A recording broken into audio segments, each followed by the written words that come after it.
کاشانۂ بصیرت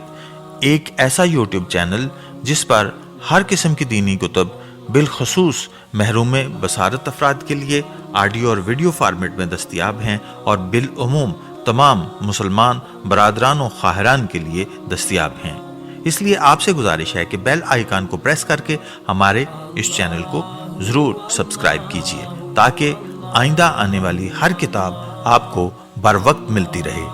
کاشانۂ بصیرت، کاشانۂ بصیرت، کاشانۂ بصیرت، کاشانۂ بصیرت۔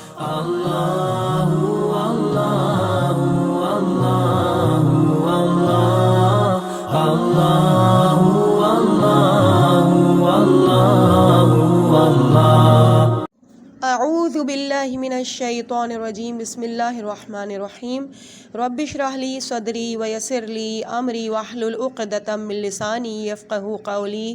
اللہم صلی علی محمد وآل محمد وعجل فرجہم۔ کاشانۂ بصیرت کے انتہائی محترم اور معزز سامعین، السلام علیکم ورحمۃ اللہ وبرکاتہ۔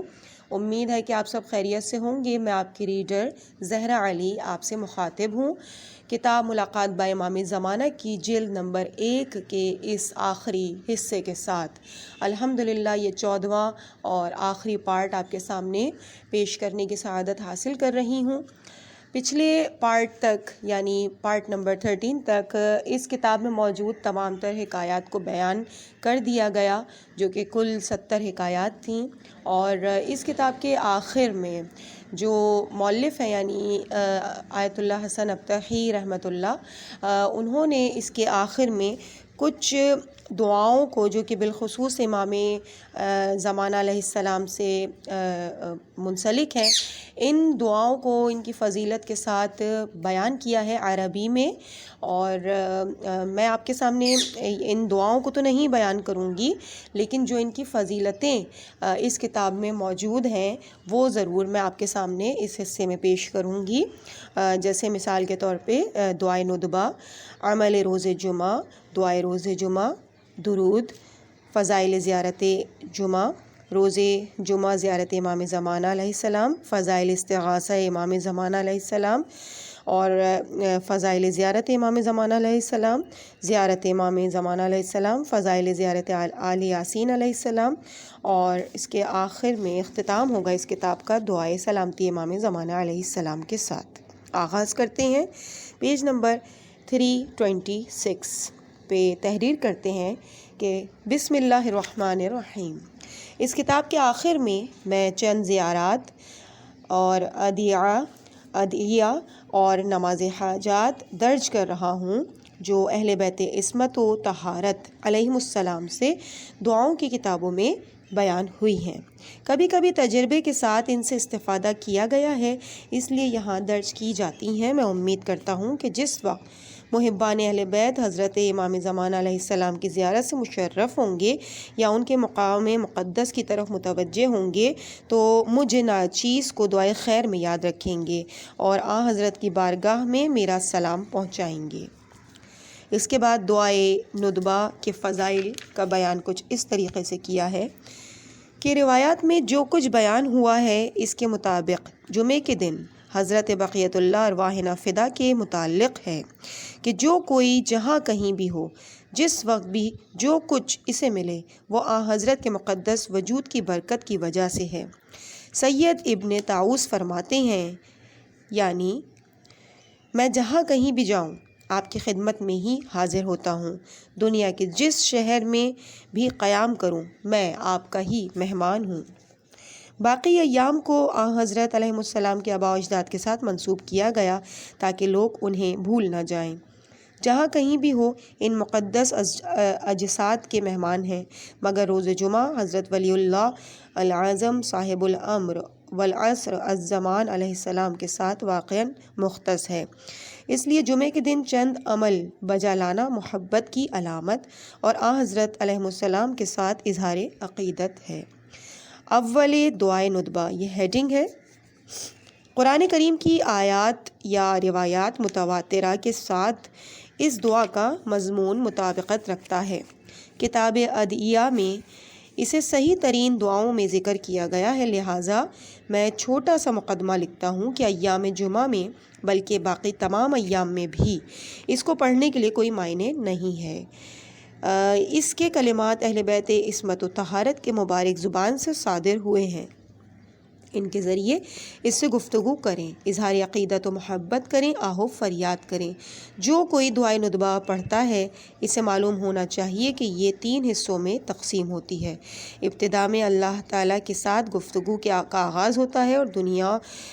اور لوگوں سے شکوہ و شکایت اور ضمناً معارف اسلامی کا اقرار کرنا شامل ہے۔ اسے پڑھتے ہوئے محبت شدید سے شدید تر ہوتی چلی جاتی ہے، جیسا کوئی شخص اچانک دنیا کے ہر گوشے میں اپنے معشوق کو تلاش کرتا ہے، ہر جگہ ادھر ادھر دیکھتا ہے اور کہتا ہے کہ آئین الحسن آئین الحسین، یہاں تک کہ کہتا ہے آئین بقیت اللہ۔ اسی طرح صدا لگاتا رہتا ہے، تلاش کرتا رہتا ہے۔ جب اچانک کسی کونے میں دیکھتا ہے تو اپنے محبوب کو دیکھ کر خطاب کرتا ہے کہ بی ابی انت و امی و نفسی ولک الوقاء الحما، یعنی تجھ پر ماں باپ قربان اور میری جان آپ کی محافظ اور نگہداری کرنے والی ہو۔ جو کوئی بھی دعائے ندبہ پڑھتا ہے جب ان الفاظ پر پہنچتا ہے تو اسے چاہیے کہ ایسی توجہ پیدا کرے کہ اپنے اندر روحی احساسات اس طرح ہوں کہ کلمات فضول نہ جائیں، بلکہ حضرت علیہ السلام کے ساتھ مثل ملاقات ہونے چاہیے۔ ان الفاظ کے ختم ہونے تک اپنی ذات کو حضرت بقیت اللہ ارواحنا فدا کی بارگاہ میں سمجھے، فوق العادہ عشق و محبت کے ساتھ کہے، جس طرح کہ دعائے ندبہ میں کہا جاتا ہے کہ بنفسی انت، یعنی میری جان آپ پر قربان۔ اگر ایسی کیفیت طاری نہیں ہوتی تو اس نے دعائے ندبہ پڑھی ہی نہیں، بلکہ دعائے ندبہ پڑھنے والوں کی شبیہ بنا ہوا ہے۔ اور دعا کے آخر میں جب کہتا ہے اللہم انت کشاف الکرب والبلوی، چاہیے کہ اس کا مقصد ہمیشہ کے لیے ملاقات اور حضرت کے وجود مقدس کا ظہور ہو انشاءاللہ۔ اگر دعائے ندبہ کے وسیلے سے انسان حضرت سے ملاقات کا وقت نہ لے سکے اور حضرت سے ملاقات نہ کر سکے تو حقیقت میں اس نے دعائے ندبہ پڑھی ہی نہیں اور اس سے استفادہ ہی نہیں کیا۔ مرحوم حاجی ملا آقا جان ایام جمعہ میں جس وقت دعائے ندبہ پڑھنے میں مشغول ہوتے تھے وہ وقت مجھے کبھی نہیں بھولتا۔ ابتدا میں گریہ و جزائے فضا کے ساتھ دعا کو پڑھتے تھے اور جس وقت ان کلمات یعنی بی ابی انت و امی و نفسی پر پہنچتے تھے تو ان کا رنگ اڑ جاتا تھا، آواز نہیں نکلتی تھی۔ جس طرح کہ آپ پڑھنے والے اچانک اپنی آنکھوں سے حضرت بقیت اللہ ارواحنا فدا کے جمال کو دیکھیں تو آپ کا رنگ کیسے اڑ جائے گا، اور زیارت کا شوق زیادہ ہونے کی وجہ سے زبان بند ہو جائے گی۔ وہ بھی اس موقع پر ایسی ہی صورت سے دوچار ہوتے تھے اور میں اس وقت مطمئن ہوتا تھا کہ ملا آقا جان حضرت کے روح مقدس کو دیکھ رہے ہیں یا بدن اطہر کی زیارت نصیب ہوئی ہے۔ اس کے بعد صفحہ نمبر 331 سے اور یہ دعائے ندبہ کا آغاز ہوتا ہے، جو کہ ماشاءاللہ کافی بڑی دعا ہے، اور یہ فضائل حسن ابتہی نے اپنی کتاب میں تحریر کیے ہیں، اور اس دعا کا اختتام اس کتاب کے صفحہ نمبر 348 پہ ہوتا ہے۔ اور اس کے بعد عمل روز جمعہ کی ہیڈنگ ہے، بیان کرتے ہیں کہ جمعے کے دن آخری ساعت میں نماز امام زمانہ علیہ السلام پڑھے۔ ہمارے استاد مرحوم حاجی ملا آقا جان زنجانی رحمۃ اللہ علیہ کا وظیفہ تھا کہ جمعے کے دن آخری ساعت میں، جو کہ حضرت بقیت اللہ ارواحنا فدا کے ساتھ مربوط ہے، نماز امام زمانہ علیہ السلام پڑھے اور حضرت کی یاد کے ساتھ اس دن کو گزاریں۔ اسی طرح سے حضرت کے وجود مقدس کے ساتھ ارتباط رکھتے تھے اور بہت زیادہ استفادہ کیا کرتے تھے۔ ضمناً جو شخص اس عمل کے ذریعے ارتباط برقرار رکھنا چاہتے ہیں، ان کے لیے چند نکات بطور تذکرہ تحریر کر رہا ہوں۔ اول یہ کہ اگر کوئی شخص چاہتا ہو کہ اس نماز سے کاملاً استفادہ کرے تو اسے ہمیشہ پڑھتا رہے، یعنی ہر روز جمعہ کے دن اسی معین وقت پر نماز پڑھے۔ دوسرا یعنی دویم، نماز گزار 100 مرتبہ ایاک نعبد و ایاک نستعین کہنے کے ساتھ عبادت کو خدا کے لیے اور خدا سے مدد طلب کرنے میں منحصر کرے، اور اسے دل میں اس طرح جگہ دے جیسے کوئی کیل کو ہتھوڑے کے ساتھ 100 مرتبہ کوٹتا ہے، گویا شیطان اسے کسی طریقے سے بھی خدا کی یاد اور خلوص سے نہ نکال سکے، یوں وہ خلوص کے آخری مراحل تک پہنچے گا۔ 2 رکعت نماز پڑھے، ہر رکعت میں سورہ حمد کو پڑھے، جس وقت ایاک نعبد و ایاک نستعین پر پہنچے تو اسے 100 مرتبہ کہے، یعنی سورہ حمد کا آغاز کرے اور ایاک نعبد و ایاک نستعین کو کی تکرار 100 مرتبہ کرے، اور اس کے بعد سورہ حمد کو تمام کرے۔ سورہ حمد کے بعد سورہ قل هو اللہ احد یعنی سورہ توحید پڑھے۔ نماز سے فارغ ہونے کے بعد یہ دعا پڑھے، انشاءاللہ اس کی حاجت پوری ہوگی۔ اور عزیزان گرامی، اس کے بعد پیج نمبر 351 سے 352 تک یعنی تقریباً سوا پیج کی یہ دعا ہے، دعائے روز جمعہ کے نام سے، جو کہ یہاں پہ بیان کی گئی ہے۔ اس کا آغاز ہوتا ہے اللہم عظم البلاء و بریح الخفاء وانکشف الغطاء، یہاں سے اس کا آغاز ہو رہا ہے، اور ادرکنی الامان الامان الامان پہ اختتام ہو رہا ہے۔ اس کے بعد تیسری چیز جو بیان کی گئی ہے وہ فضائل زیارت روز جمعہ، یعنی روز جمعہ کی جو زیارت ہے امام صاحب العصر علیہ السلام کی، اس کی فضیلت بیان ہے مختصراً۔ جس طرح پہلے بیان ہو چکا ہے کہ روز جمعہ وہ دن ہے کہ جس دن میں امام زمانہ علیہ السلام کے ظہور کی انتظار باقی ایام کی نسبت زیادہ کرنا چاہیے، اور یہ ایسا دن ہے کہ ہم جہاں کہیں بھی ہوں حضرت کے مہمان ہیں، اس لیے حضرت حجت ابن الحسن علیہ السلام کی زیارت جو سید ابن طاؤس نے نقل کی ہے روز جمعہ وہ پڑھنی چاہیے۔ اور اس کے بعد روز جمعہ کی جو زیارت ہے امام زمانہ علیہ السلام کی، وہ پیج نمبر 354 سے شروع ہو رہی ہے اور 356 پہ اس کا اختتام ہو رہا ہے۔ اس کے بعد اگلی چیز ہے درود شریف۔ اس کے ذیل میں بیان کیا گیا ہے کہ اس میں شک ہی نہیں کہ غیبت کبریٰ کے زمانے میں یا ظہور صغریٰ میں حضرت بقیت اللہ عجل اللہ تعالی فرجہ شریف کے ظہور کے انتظار کرنا ایک بہترین عمل ہے۔ نیز اللہم صلی علی محمد و آل محمد وعجل فرجہم، یہ پڑھنا میں نے اس موضوع کے متعلق مسئلہ غیبی میں تفصیل سے لکھا ہے، یعنی بریکٹ میں یہ مؤلف بیان کر رہے ہیں اپنی کتاب مسئلہ غیبی کے بارے میں، جو کہ ان کی ایک دوسری کتاب ہے۔ انشاءاللہ اگر اللہ نے مجھے توفیق دی تو میں آپ کے سامنے اس کتاب کو بھی ضرور بیان کروں گی، اس کی ریڈنگ بھی انشاءاللہ کروں گی،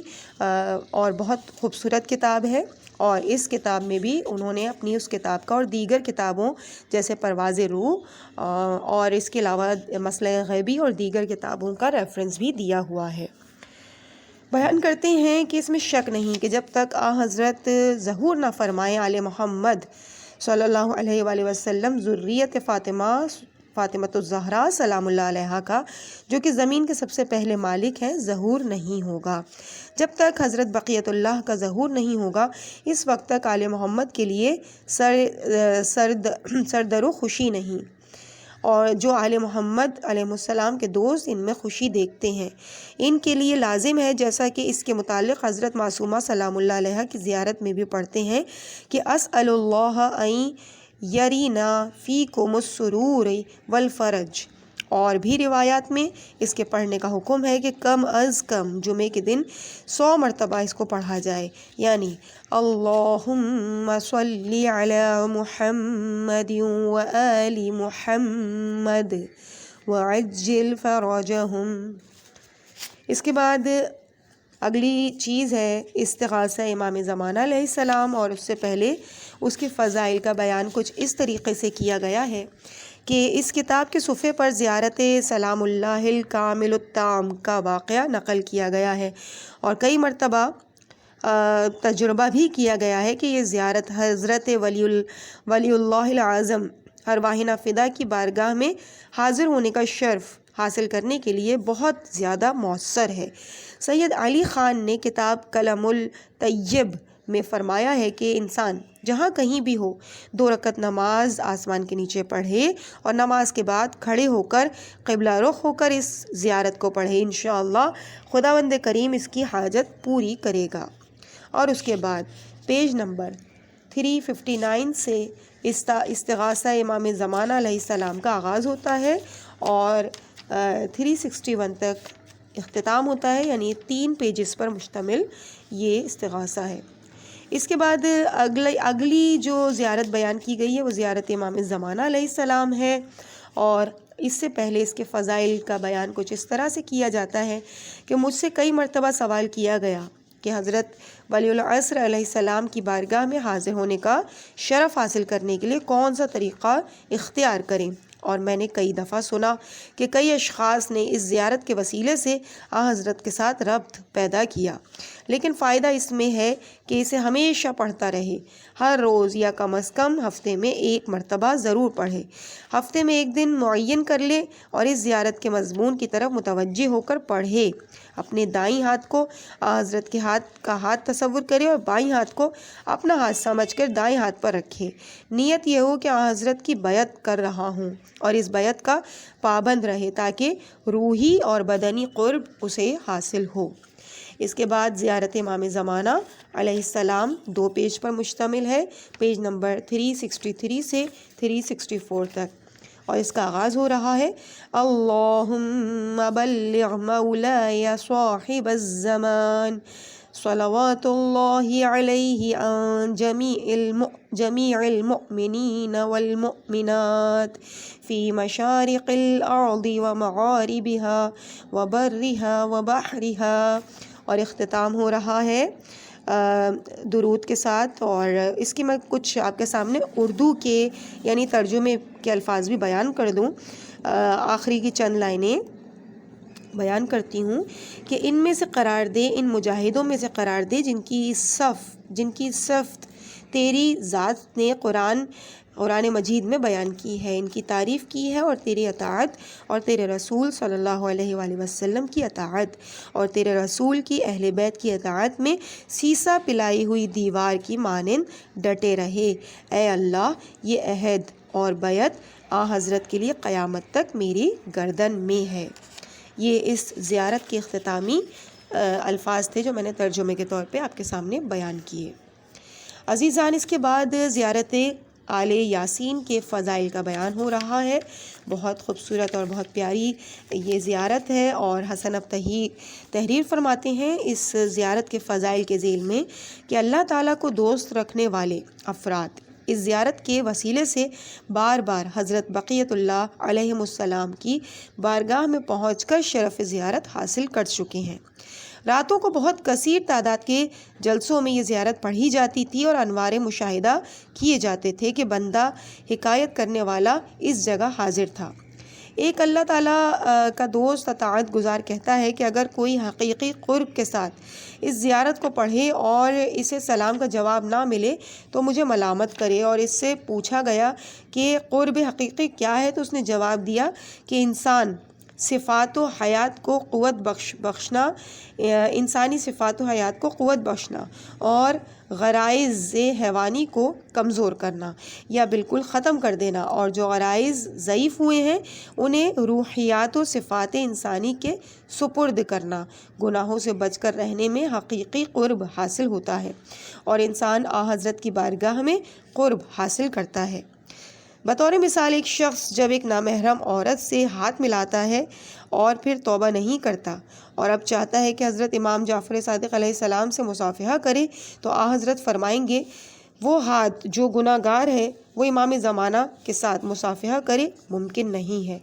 جس آنکھ نے گناہ کیا، جس ہاتھ نے گناہ کیا، جو بدن سر سے لے کر پاؤں تک گناہوں میں غرق ہے، کیا ممکن ہے کہ حضرت امام زمانہ علیہ السلام کی خدمت میں حاضر ہو کر ملاقات کرے؟ اس بنا پر حضرت کے ساتھ ملاقات کے لیے پہلی شرط یہ ہے کہ پاک اور پاکیزہ روح اور خلوص کے ساتھ وجود مقدس کے سامنے جائے۔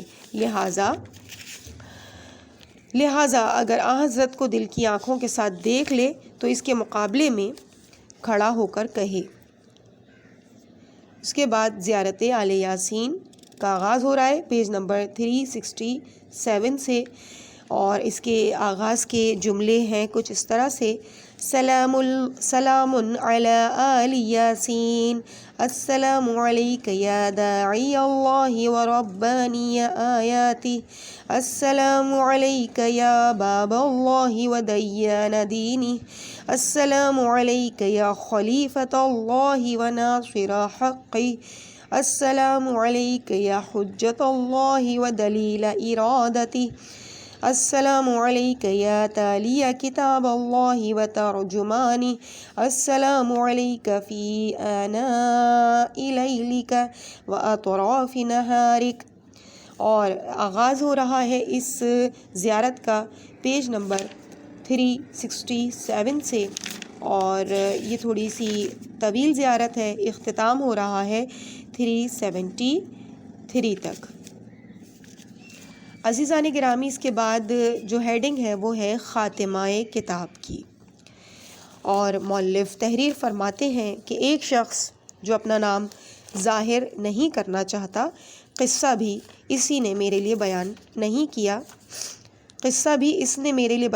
کیا، لیکن اسے حضرت بقیت اللہ ارواحنا فدا کی خدمت میں کئی دفعہ حاضر ہونے کا شرف حاصل ہوا ہے، اور اپنی حاجات اور مرادیں پائی ہیں، اور میں بھی اس کے بارے میں یقین رکھتا ہوں۔ اس نے استغاثہ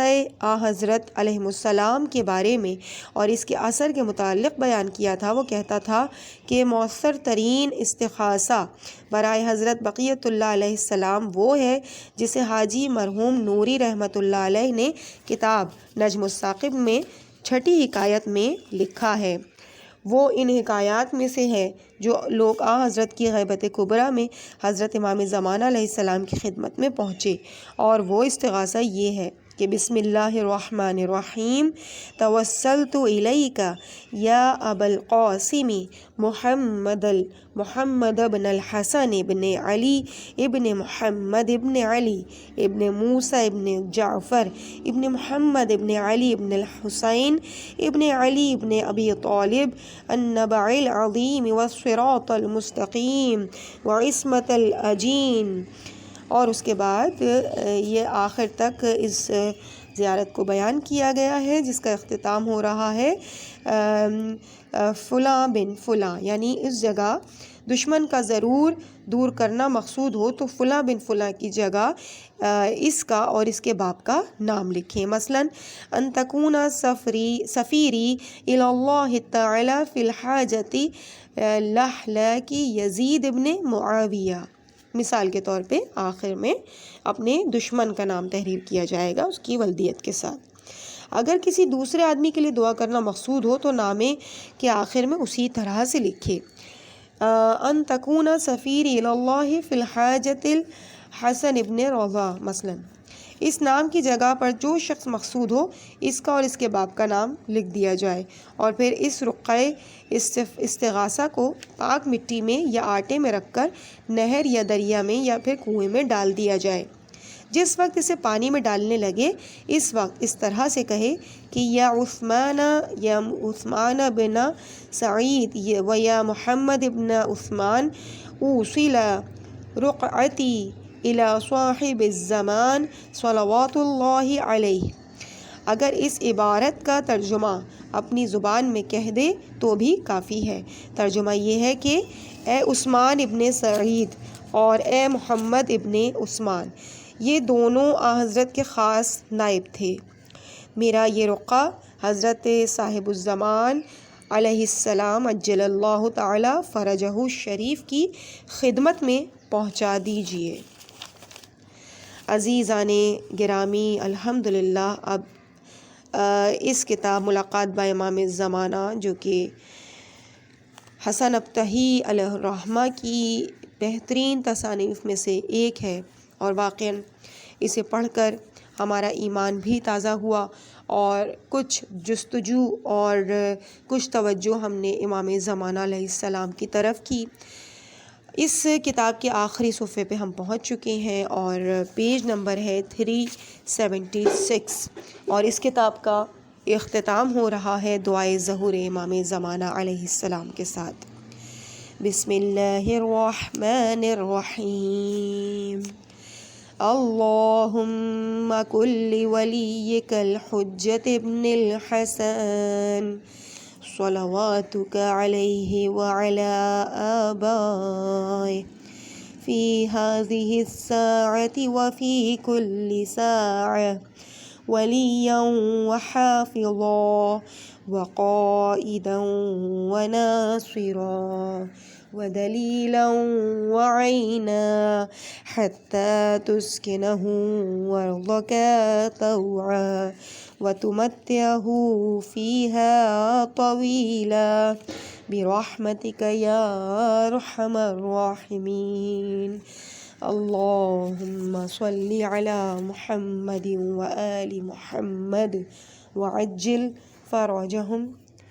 الحمدللہ پروردگار عالم نے مجھے اور آپ کو یہ توفیق دی کہ اس خوبصورت کتاب کو مکمل کر سکیں۔ الحمدللہ ملاقات با امام زمانہ کی جلد نمبر 1 اپنے اختتام کو پہنچی۔ پروردگار ہم سب کو اپنے وقت کے امام کے قریب کرے اور ہماری معرفت میں اضافہ فرمائے، ہمیں اپنے زمانے کے امام کا سچا منتظر بننے کی توفیق عطا فرمائے اور اطاعت گزاری کی اس منزل پر ہم آ سکیں کہ ہماری کوئی پسند ناپسند کی کوئی حیثیت نہ رہے امام زمانہ علیہ السلام کے حکم کے سامنے، اور انشاءاللہ